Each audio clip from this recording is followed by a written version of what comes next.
Article 19(1)(a স্পষ্ট বলা হয়েছে freedom of speech and expression.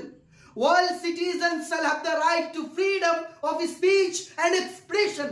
19(1)(b তে স্পষ্ট বলা হয়েছে রাইট টু অ্যাসেম্বল পিসেবলি। প্রত্যেক নাগরিককে প্রোটেস্ট করার অধিকার দেই আমাদের এই article 19(1)(b। All citizens shall have the right to assemble peaceably without arms. মনে রেখো যুদ্ধ করে রক্ত দিয়ে দেশ পেয়েছি, দেশে দেশে দেশ বাঁচাতে রক্ত দিতে রাজি আছি। মনে রেখো যুদ্ধ করে রক্ত দিয়ে দেশ পেয়েছি। প্রাণপ্রিয় যুব সমাজ, গণতান্ত্রিক ভারতের সচেতন নাগরিক হিসেবে আজ আমাদের সবচেয়ে বড় প্রশ্ন হলো যে ভোটের মাধ্যমে সরকার গঠিত হয়, যে ভোটের মাধ্যমে প্রধানমন্ত্রী, মুখ্যমন্ত্রী এবং কি জনপ্রতিনিধিরা আসনে বসেন, আজ সেই ভোটার কি করে ডিভোটার হয়ে যায়? এই প্রশ্নের উত্তর আপনাদের দিতেই হবে।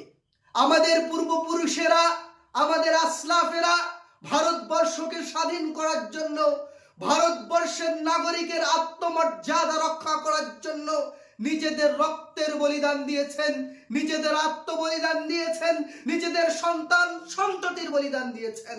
কিসের জন্য? আজ সেই নাগরিকদের ভোটের অধিকারকে ক্ষুণ্ণ করা হচ্ছে।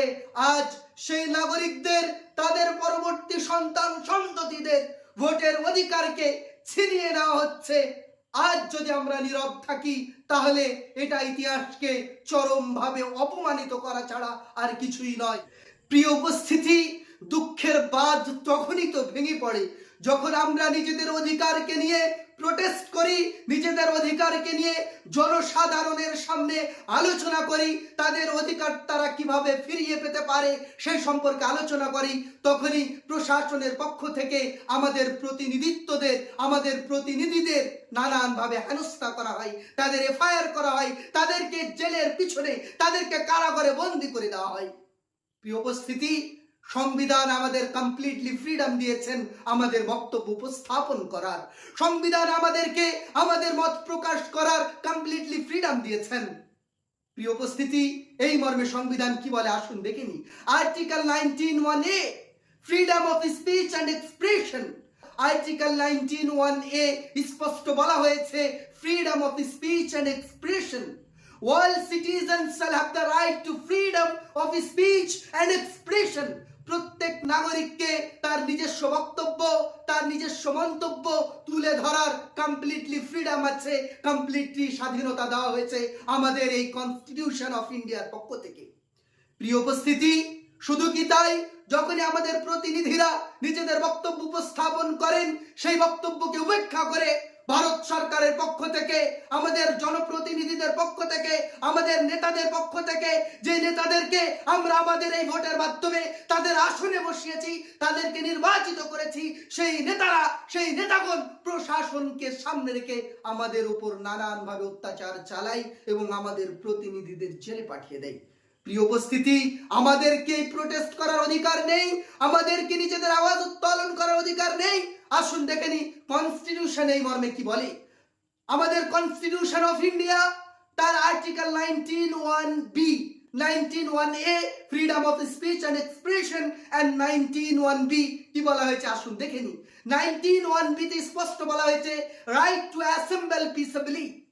প্রত্যেক নাগরিককে প্রোটেস্ট করার অধিকার দেই আমাদের এই আর্টিকেল 19(1)(b।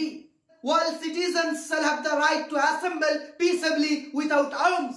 প্রত্যেক নাগরিককে প্রোটেস্ট করার, তার নিজস্ব আওয়াজকে উত্তোলন করার অধিকার দেই আমাদের এই আর্টিকেল 19(1)(b। প্রত্যেক নাগরিককে একত্রিত হয়ে তাদেরকে একত্রিত মিটিং করার, একত্রিতভাবে আলোচনা করার, একত্রিতভাবে প্রোটেস্ট করার অধিকার দেই আমাদের এই আর্টিকেল 1(b। কিন্তু আমাদের প্রোটেস্ট হতে হবে শান্তিপূর্ণভাবে। আমরা সর্বদা শান্তিপূর্ণভাবে প্রোটেস্ট করব ইনশাআল্লাহ। প্রিয় উপস্থিতি, আমাদেরকে আমাদের অধিকারের জন্য আওয়াজ উত্তোলন করতে হবে, কেননা ইতিহাস সাক্ষী রয়েছে এমনি এমনি কোনো জিনিস কাউকে দেওয়া হয় না।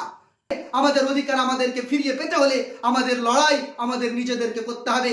আমরা সর্বদা আমাদের লড়াই আমাদের আওয়াজকে উত্তোলন করব যতক্ষণ পর্যন্ত আমাদের ভোটাধিকার আমাদের ফিরিয়ে নেওয়া দেওয়া হবে। আমরা ততক্ষণ পর্যন্ত কোনো নেতাকে পক্ষপাতিত্ব করব না যতক্ষণ পর্যন্ত আমাদের ভোটাধিকার ফিরিয়ে নেওয়া দেওয়া হবে। এই অবদ্ধ করো, এই ওয়াদা করো।